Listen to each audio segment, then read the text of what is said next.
예, 반갑습니다. 5분 화공안전기술사 4강 기출 문제 또 풀이해 볼게요. 지겹지만 지겹죠? 네, 저도 기술사 공부하면서 참 지겹습니다. 네, 근데 하긴 해야겠죠? 이미 시작한 건데. 자, 그러면 1번 문제. 이거 이제부터 2교시 문제니까요. 한 3장 이상 적는다고 생각하세요. 자, 밀폐 공간 4대 안전조치사항 제2야방 대책인데요. 밀폐 공간에 대한 정의를 좀 볼게요. 밀폐공간 정의는 산업안전보건 기준에 따른 규칙이 있는데 그게 중에 요런 적정 공기나 산소 결핍증 이런 것들 특히 요 부분 요거 퍼센테이지가 한번 나왔어요. 예, 요거 요 문제가 나왔어요. 아이고 이런 문제 어떻게 저는 이거 풀었어요. 운이 좋아서 그날 아침에 아니 그 전 아침에 이걸 봤어요. 참 운이 좋았죠. 네. 기술사는 그게 50%가 운입니다. 필기는 특히 요거 좀 확인해 보시고요. 산업안전보건 기준에 대한 규칙에 그 밀폐 공간에 관련된 별표가 있거든요. 예, 그것도 한번 확인해 보시고요.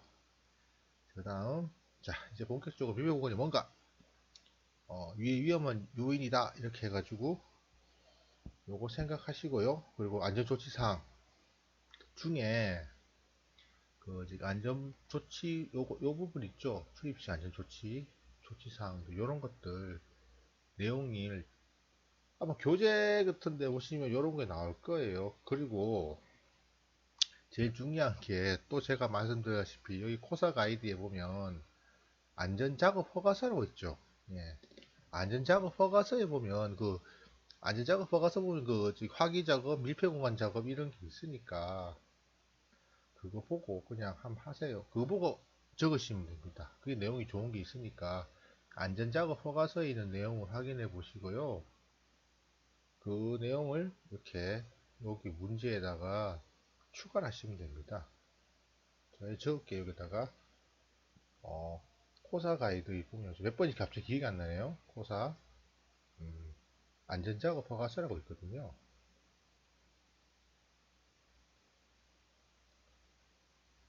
약간 새벽이다 보니까 제가 글자가 좀 작업 허가서 이 내용을 확인하시고 거기에 내용도 많이 추가를 해보세요.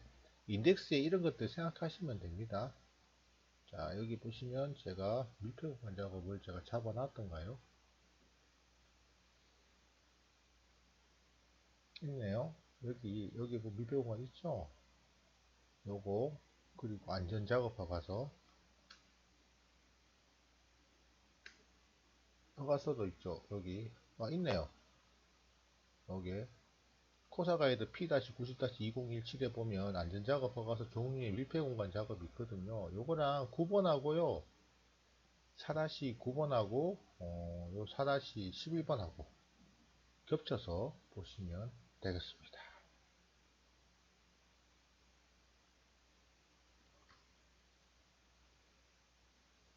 그리고 3번 문제. 이거 정전기는 자주 나오니까, 자주 나오죠. 정전기는 자주 이건 좀 이렇게 공부를 좀 하셔야 돼요. 좀 자세하게. 특히 발생 원리 이거는 정전기 관련 문제는 나오면 꼭 적어야 되니까 발생 원리 한번 볼게요. 어떻게 되는가. 자, 접촉에 의해서 전하가 이동이 됩니다. 마이너스 전하가. 그래서 마이너스 전하고 플러스 전하가 이중축을 형성하죠. 화폴터 되게 느리게 올라오네요. 그리고 이 두 개의 접촉된 물체가 분리되면서 정전기가 발생한다라고 생각하시면 됩니다. 발생 원리를 꼭 생각하시고요. 요 고사 가이드 2-89-10, 2017에 있습니다. 그 시험치는 또 요령이 있어요. 또 나름대로. 만약에 지금 2020년 저기 1회차 시험 1월달에 있잖아요. 그러면 그 전 2019년도 코사 가이드 변경된 코사 가이드 있죠. 그런 거. 그 전년인 2020년 시험 치면 2019년 하고 2018년 코사 가이드가 변경이 된 게 있어요. 최근 변경된 코사 가이드가 출제가 되는 경우가 꽤 있어요. 그래서 그것도 한번 생각해 보세요. 코사 가이드 보면서 최근에 변경된 코사 가이드가 있냐? 그걸 한번 확인해 보세요. 그것도 축제가 가끔씩 돼요. 참 신기하죠, 그건. 그리고 영양인자 발생의 대전 종류는 좀 확인해 보시고, 방전의 종류, 뭐 방전이 어떻게, 방전 종류 뭐 있죠. 뭐 코로나 방전, 뭐 이런 것들. 그리고 정전기 점화의 과정을 또 확인하고, 이게 왜 그래, 왜 정전기 점화의 과정을 왜 이렇게 제가 적어놨냐, 메커니즘을.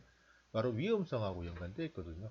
또 정전기의 위험성이 정전기 점화, 이 시작, 위험 분위 조성, 전하의 발생, 축적, 방전, 여기서 시작돼서 정전기 위험성이 발생하죠. 이 착화성 방전에 의해서 방전 에너지가 발생하기 때문에 이게 바로 방전 에너지 때문에 정전기가 위험하다는 겁니다. 그래서 이 정전기 점화 과정을 실제적으로 이게 이 점화 과정은요, 저기 인터넷을 찾아보시거나 교재 보시면 나와 있으니까 이 정전기 점화 과정은 위험성하고 특히 관련이 있으니까요. 이건 꼭 확인하시고 시험장에 임하시기 바랍니다. 방전 에너지까지 요 방전 시까지 확인해 보시고요. 정전기는 참 잘 나옵니다. 정전기. 자, 이 정전기는요, 뭐 방폭도 있네, 갑자기. 방폭. 저기, 메커니즘.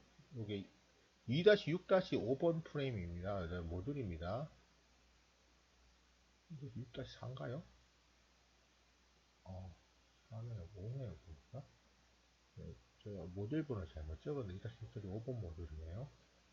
요 모듈 보고, 요 모듈에 따라서, 뭐, 이런 거 하시고요. 내 방위 대책까지 제가 적어 놨으니까, 인덱스를 만들어 보세요. 제 뭐 방지 대책 이렇게 하고 접지 본딩 뭐 가서 특히 거기 우리가 저기 방폭 지역에 들어갈 때 방폭 지역이라는 게 이제 특히 그 위험물 저장소 들어갈 때 신발에다가 그뭐 물을 묻히고 들어가는 경우 있잖아요. 네, 그런 경우는 저기 가습의 효과라는 게 이 습기라는 게 정전기를 감쇄시키는 역할을 하니까 그런 것도 한번 마치 어찌 보면 약간 마치 경험 그런 것들이 어찌 보면 시험장에 생각이 잘 안 나는 경우가 있어요. 경험이 없는 사람들은.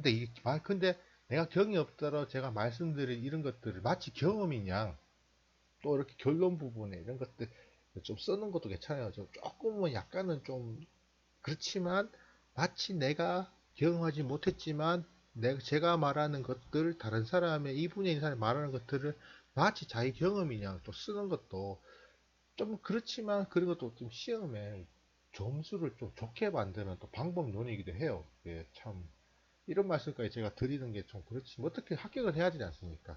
그리고 다른 사람한테 노하우 듣는 거 있잖아요. 그것도 노하우예요. 그것도 어찌 보면 삶의 경험이고 이 분야의 노하우예요. 그걸 자기화 시켜서 시험장에서 풀어 쓰는 거 좋아요. 그것도 잘 생각해 보세요. 근데 중요한 건 그게 남이 이야기했던 그분의 경험은 실제적으로 제가 그것도 기억한다 하더라도 몸에 배이지 않았기 때문에 어떤 일이냐 시험에 생각이 안 나. 그게 또 그런 경우 있어요. 하여튼 그런 것들, 그런 경험담들을 이제 시험장에서 좀 풀어 쓰면 점수가 또 좋아지더라고요. 신기해. 이 친구가 경험 있네라고, 경험 좀 있구나. 이걸 또 잘 표현할 수 있기 때문에 그런 것도 한번 고민해 보시고요. 자, 프라임 어레스트 이야기인데요. 화염 방지기, 주동 범위, 뭐 사용 목적 이런 것들. 이거는 그 코사 가이드 보면 잘 나와 있어요. 이런 거. 특히 제 같은 경우는 이 형식막 구조, 사양장식의 형식 구조의 소염식 소자라는 거, 액봉식 사염 소자에 관련된 이야기, 그 설치 위치 및 방법들, 설치 위치 방법은 참 가끔씩 나오더라고, 이런 것들.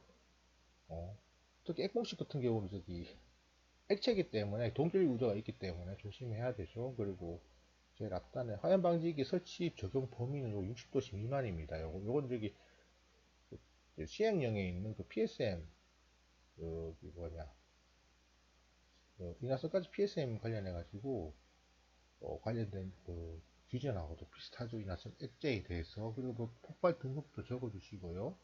확인해 보시고, 요런 그림들, 이게 좀 소염 소자인데, 특히 이 소염 소자에 의해서 냉각 효과가 된다는 것을 썰을 좀 풀어주시면 점수가 좋아지실 겁니다. 자, 오늘 좀 말이 길어졌는데요. 자, 그러면 다음에 5강에서 뵙도록 하겠습니다.